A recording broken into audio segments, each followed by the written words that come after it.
Assalamualaikum warahmatullahi wabarakatuh. Kali ini kita akan membahas tentang Kingdom Plantae atau kerajaan tumbuhan. Banyak sekali tumbuhan yang ada di sekitar kita. Tahukah kalian apa ciri-ciri khusus dari tumbuhan?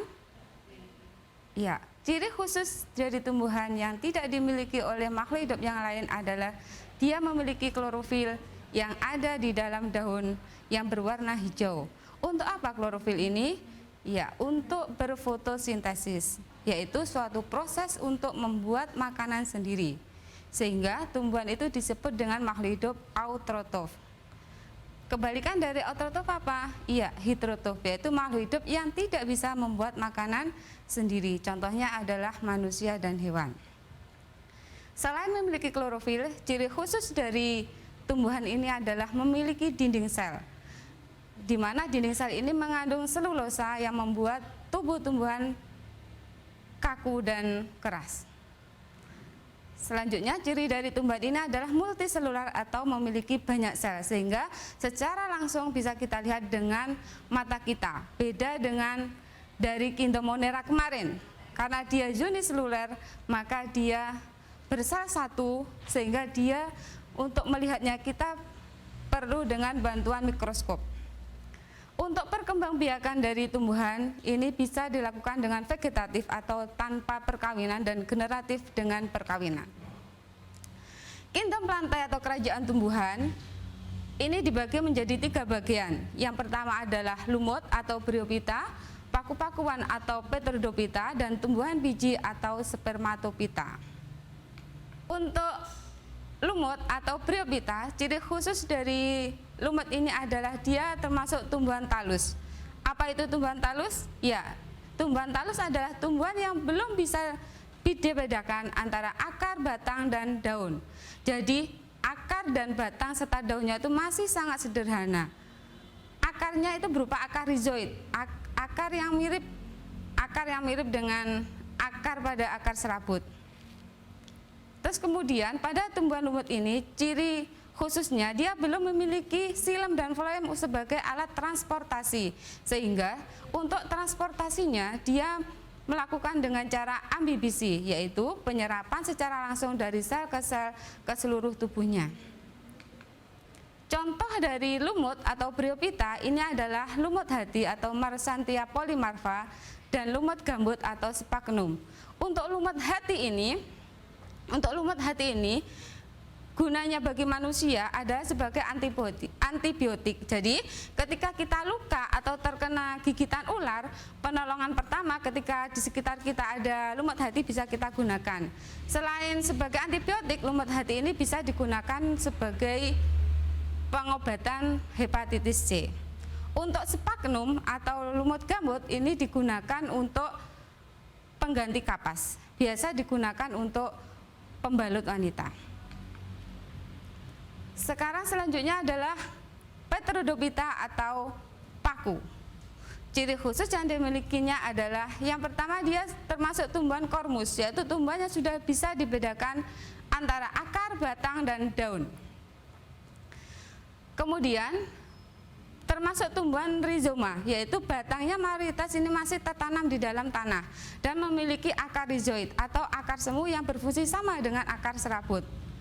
Kemudian untuk tumbuhan paku ini dia mengalami metagenesis, yaitu pergiliran keturunan. Jadi dalam satu siklus hidupnya dia mengalami 2 fase, fase vegetatif dan fase generatif secara sekaligus. Untuk fase generatifnya dengan perkawinan, untuk fase vegetatifnya dengan menggunakan spora.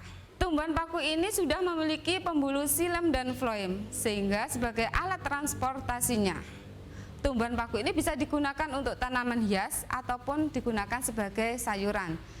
Nah, ciri khusus lagi tumbuhan paku ini, dia waktu mudanya, daun mudanya itu menggulung, dan di bawah daunnya ketika sudah dewasa dia memiliki spora yang digunakan sebagai alat perkembangbiakan vegetatif. Untuk tumbuhan biji atau spermatophyta ini dibagi menjadi 2. Ada tumbuhan biji terbuka atau gymnospermae dan tumbuhan biji tertutup atau angiospermae.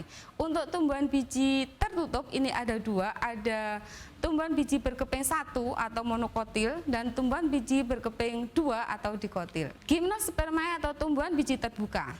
Ciri khusus yang dimilikinya adalah bijinya tidak dilindungi oleh daun buah, sehingga ketika kita membuka kulitnya maka kita langsung kelihatan bijinya.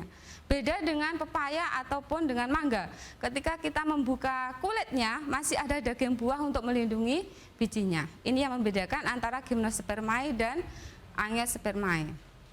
Kemudian dia memiliki akar tunggang. Dia memiliki alat perkembangbiakan bunga jantan dan bunga betina yang disebut dengan strobilus. Pohonnya dapat tumbuh dengan besar seperti halnya dengan dikotil karena dia memiliki kambium. Ini adalah contoh dari strobilus jantan dan strobilus betina. Kemudian ada pagesaji dan pinus dan cemara. Ini adalah contoh dari tumbuhan Gimnospermae atau tumbuhan biji terbuka. Angiospermae atau tumbuhan biji tertutup. Ciri khususnya tentu saja yaitu bijinya sudah terlindungi oleh daun buah. Tumbuhan ini dibagi menjadi dua, monokotil dan dikotil. Kemudian dari tumbuhan biji tertutup ini sudah memiliki bunga yang sesungguhnya. Apa itu bunga sesungguhnya?